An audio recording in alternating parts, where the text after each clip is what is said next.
Hello दोस्तों, welcome back to my channel. मैं थोला भाई पीकी में आपका स्वागत है। तो दोस्तों आज आपका जो चैप्टर स्टार्ट हो रहा है वो आपका हो रहा है औसत। ठीक है, औसत आपका जो रेशियो एंड प्रोपोर्शन का सवाल जितना भी था इंपॉर्टेंट, मैंने सारे सवालों को बता दिया। अब आपको पढ़ना है औसत, और औसत के मैं आज आपको 5 प्रश्न बता रहा हूँ, और ये पांचों के पांचों प्रश्न सबसे ज़्यादा बार रिपीट हुए। तो करना कैसे, चलो समझते हैं। देखो, औसत के बारे में पहले मैं आपको थोड़ी चीज़ें बता दे रहा हूँ। औसत का मतलब क्या होता है थोड़ा से समझ लेते हैं।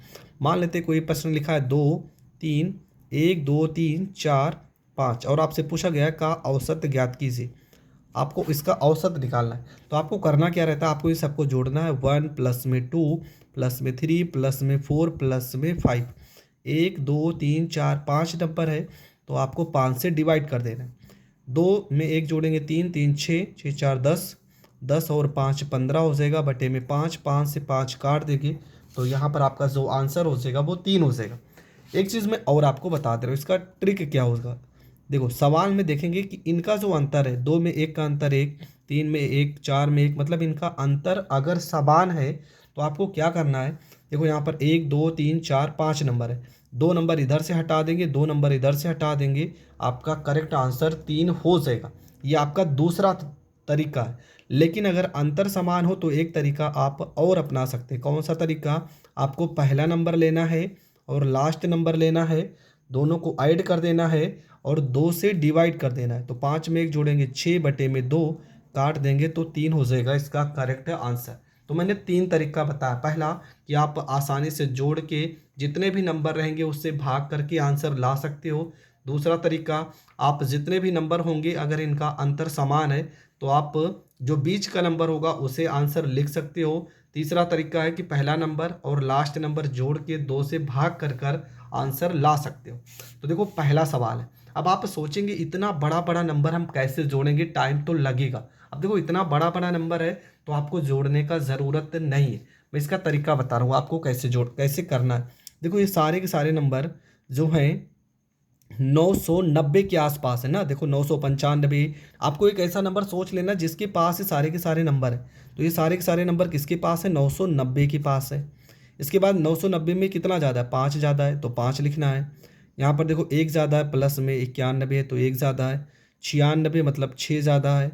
90 है मतलब 0 यहाँ पर। 98 मतलब 8 ज़्यादा है। कितने नंबर है, 1 2 3 4 5। आपको इसमें 5 से डिवाइड कर देना है। तो 5 1 6, 6 में 6 जोड़ेंगे 12, 12 में 8 जोड़ेंगे 20, बटे में 5 से भाग करेंगे तो हो जाएगा 4। 5 चौको कितना हो गया 20, मतलब कितना आ गया 4।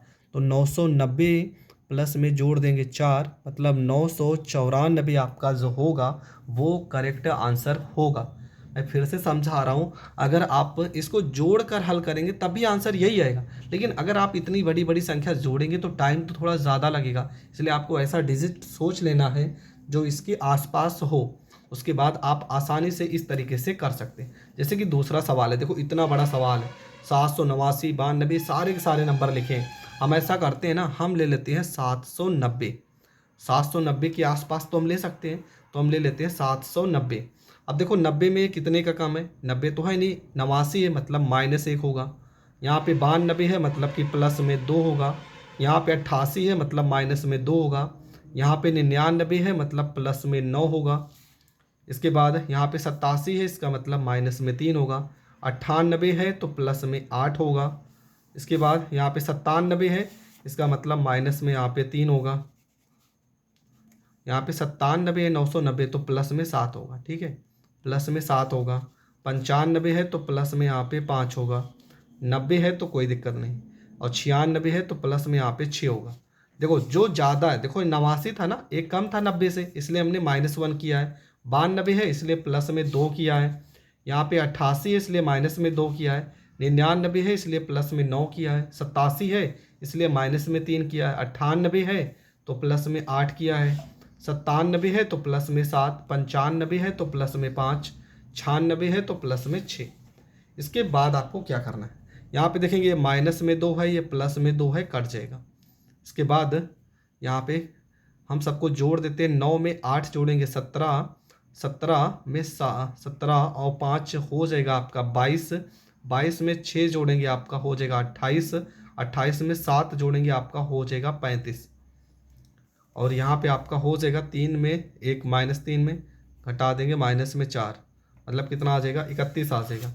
ये हो जाएगा 790 में 31 जोड़ देंगे 1 9 3 12 7 1 8, ठीक है। कितना हो जाएगा 9 3 12 7 1 और 1 8, मतलब आपका जो करेक्ट आंसर होगा वो इसी के आसपास होना चाहिए। तो इसके आसपास नंबर आ रहा है कि नहीं, 700 के आसपास होना चाहिए। और यहाँ पे 700 के आसपास अगर नहीं आ रहा है तो आप इसको जोड़ कर भी कर सकते हो, ठीक है। ये तरीका हर जगह फॉलो होता है, साथ कहीं ना कहीं हम गलत कर रहे होंगे। 789 792 788 इन सभी लोगों को आपको जोड़ना है। जोड़ने के बाद आपको 10 से डिवाइड करना है और आपका हो जाएगा करेक्ट आंसर, ठीक है। इसके बाद अगला भी सवाल है, देखो इसमें क्या करना है। यहाँ पर लिखा 1 2 3 4 व 5, ठीक है। व 5 का औसत क्या होगा। हमने कहा 1 2 3 4 5, देखेंगे इनका अंतर 2 में से 1 गया 1, 3 में से 2 गया 1। अंतर अगर समान आ रहा है तो आपको क्या करना है, पहला अंक लेना है और लास्ट अंक लेना है, मतलब 1 प्लस में 5 बटे में 2 कर देंगे, 6 बटे में 2 काट देंगे तो आपका आंसर आ जाएगा 3, और यही आपका करेक्ट आंसर होगा। अगला जो प्रश्न है लिखा है 11 21 31 41 और यहाँ पे 51 का औसत पूछा गया है। तो आपको करना क्या है, देखेंगे 11 और 21 का अंतर 10, 31 और 21 का अंतर 10, मतलब अंतर जो है वो समान आ रहा है। अंतर समान आ रहा है तो आपको लास्ट अंक लेना है 51 और प्लस में 11 बटे में यहाँ पे 2 करेंगे, 1 1 2 5 1 6 बटे में 2 हो जाएगा। 2 से 62 को काट देंगे तो यहाँ पर 31, और ये आपका हो जाएगा करेक्ट आंसर। अगला प्रश्न है, कह रहा कि 3 लगातार सम संख्याओं का औसत 46 है। 3 लगातार सम संख्याएं, मान लेते हैं पहली संख्या दूसरी संख्या तीसरी संख्या। लगातार अगर बोला गया तब आपको पता है कि इनका अंतर क्या होगा, इनका अंतर बराबर होगा। तो कह रहा सम संख्याओं का योग 46 है, मतलब जो संख्याओं का औसत दिया होगा ना, ये हमेशा बीच की संख्या होगी। हमेशा याद रखना, अगर सवाल में लगातार शब्द आ गया तो आपको समझ जाना कि बीच की संख्या क्या होगी। बीच की संख्या आपकी हो जाएगी 46। तो इसके पहले की संख्या क्या होगी, सम संख्या 46 के पहले सम संख्या क्या होगी 44, 46 के बाद की सम संख्या क्या होगी 48। मतलब आपसे पूछा गया था 3 लगातार सम संख्याओं का औसत 46 है, तो आपकी संख्याएं कौन सी होंगी, संख्याएं 44 46 और 48 होंगी। ये आपका हो जाएगा करेक्ट आंसर। आपका जो अगला प्रश्न है देखो क्या लिखा 2 से 20 तक सम संख्याओं का औसत क्या होगा। देखो लिखा है 2 से लेके 20 तक, 2 के बाद क्या आएगा 4 आएगा 6 आएगा 8 आएगा 10 आएगा 12 आएगा 14 आएगा 16 आएगा 18 आएगा और यहाँ पे 20 आएगा। आपसे पूछा सम संख्याओं का औसत क्या होगा। हम देखेंगे इनका अंतर जो है वो समान है, अंतर समान है तो आपको लास्ट अंक लेना है और पहला अंक लेना है, मतलब 20 प्लस में 2 बटे में 2 कर देना है, 22 बटे 2, इसको काट देंगे आ जाएगा 11, और ये आपका हो जाएगा करेक्ट आंसर। अगला प्रश्न क्या लिखा 1 से 15 तक की विषम संख्याओं का औसत क्या होगा। 1 से 15 तक, 1 के बाद क्या आएगा 3, 3 के बाद 5 7 9 11 13 और ये आपका 15 हो जाएगा। आपको लिखना ही नहीं है, आपको पता है कि इनका अगर अंतर देखेंगे तो अंतर सबका समान आएगा। आपको पहला अंक लेना है, लास्ट अंक लेना है, मतलब 15 प्लस में 1, 15 में 1 जोड़ेंगे 16 बटे 2, आपका करेक्ट आंसर हो जाएगा 8। अगला जो आपका आंसर है प्रश्न है लिखा प्रथम लगातार 11 विषम संख्याओं का औसत क्या होगा। प्रथम लगातार 11 विषम संख्याओं का औसत क्या होगा। तो आपको पता है पहला विषम नंबर 1 होगा और लास्ट में प्रथम लगातार 11 विषम संख्याओं का औसत। तो 11 विषम संख्याएं तो आपको लिखना ही पड़ेगा, मतलब 1 आएगा, 1 के बाद विषम संख्या 3 आएगा, 3 के बाद 5 आएगा, 7 आएगा, 9 आएगा, 11 आएगा, 13 आएगा, 15 आएगा, 17 आएगा, यहाँ पे 19 आएगा, 21 आएगा, 23 आएगा, 1 2 3 4 5 6 7 8 9 10 11, ठीक है। यहाँ तक 11 संख्याएं होंगी, सबका अंतर समान ही आएगा, ठीक है। यहाँ 11 में से तो 13 गया, 2 15 में से 13, मतलब हर अंतर समान आ रहा है। तो आपको पहला अंक लेना है, लास्ट अंक मतलब 1 प्लस में 21 बटे में 2 कर देना है, यहाँ पर हो जाएगा 22 बटे 2, इसको काट देंगे तो आंसर हमारा 11 आ जाएगा। तो ये प्रश्न भी आपको समझ में आ गया होगा, ठीक है।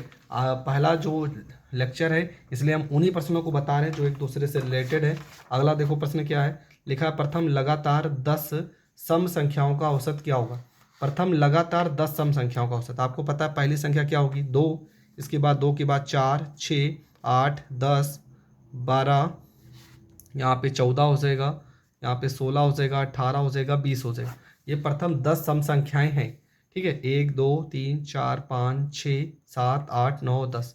आपको पहला अंक लेना है, लास्ट अंक लेना है। तो यहाँ पे 20 प्लस में 2 बटे में 2 हो जाएगा, आपका हो जाएगा 22 बटे 2। काट देंगे तो आपका आंसर 11 हो जाएगा। ये आपका करेक्ट आंसर हो जाएगा। प्रश्न क्या था, प्रथम लगातार 10 सम संख्याओं का औसत क्या होगा। इसके बाद आपका प्रश्न देखो, इस तरह का प्रश्न करने का एक तरीका और भी है। कौन सा तरीका है वो समझ लेते हैं। प्रथम लगातार 10 सम संख्याओं का औसत, आपको पता है प्रथम संख्या 2 होगी, उसके बाद 4 होगी। ए का वैल्यू, ए बराबर कितना दिया गया, ए बराबर 2। डी बराबर अगर देखा जाए 4 में से 2 का अंतर गया, कितना आ जाएगा 2।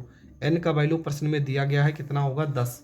तो यहाँ पे फार्मूला लगेगा एल बराबर में ए प्लस में एन माइनस 1 इंटू डी। समांतर श्रेणी का फार्मूला है अंतिम पद निकालने के लिए।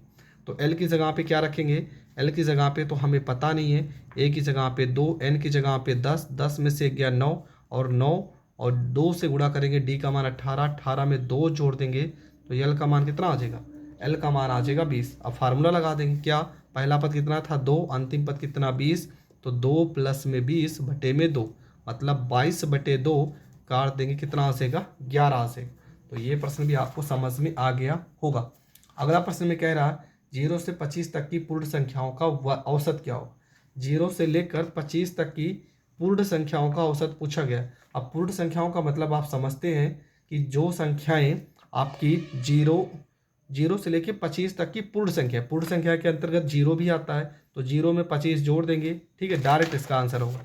डायरेक्ट क्या होगा, हो जाएगा 0 प्लस में 25 बटे में 2 हो जाएगा 25 बटे 2। इसको सॉल्व कर देंगे तो 12.5 आपका करेक्ट आंसर हो जाएगा। तो इस प्रश्न का आंसर आपका आ जाएगा 12.5। इसके बाद जितने भी नॉर्मल सवाल थे हमने इस लेक्चर में क्लियर कर दिया। अब इससे रिलेटेड जो अगला लेक्चर होगा उसमें आपके जो प्रश्न होंगे वो थोड़ा से तो चेंज होंगे, वो लेक्चर आप देखना ना भूलें। तो मिलेंगे नेक्स्ट वीडियो में, तब तक के लिए जय हिंद, जय भारत।